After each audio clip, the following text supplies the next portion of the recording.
बघा कुठं बघितली, कुठं बघितली तुम्ही? हा, पावनखिंडच्या इथं निळी फुलं बघितलीत तुम्ही. त्याचीच ही दुसरी प्रजात पावनखिंडीत उतरताना बघितली ना, त्या पायऱ्यांच्या इथं बरोबर त्याचीच ही दुसरी प्रजात आहे. फुलं सेम दिसतील तुम्हाला, आकार छोटा आहे बरोबर, पण ही कारवीच आहे. कारवीच्या 18 प्रजाती आहेत, 18 प्रकार आहेत. त्याच्यामध्ये दरवर्षी फुलणारी कारवी ही दरवर्षी फुलणारी कारवी आहे. आणि तुम्ही नशिबवान आहात, ती जी कारवी तुम्ही बघितलीत ना 7 वर्षातनं एकदा फुलते.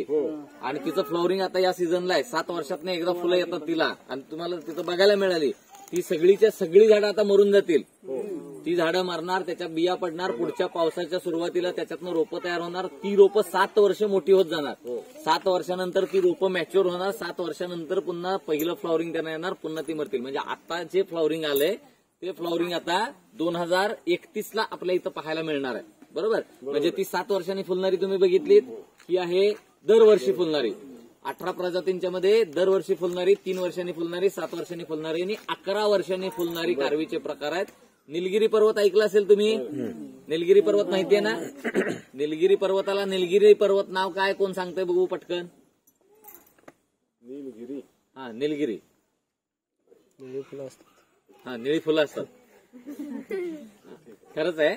नील म्हणजे निळा आणि गिरी म्हणजे पर्वत. तिथं टोपली कारवी प्रजातीची कारवी भरपूर आहे. आणि ती टोपली कारवीचं वैशिष्ट्य असं आहे की ती क्लिपला येते, म्हणजे कड्यांना येते, कड्यावरती येते.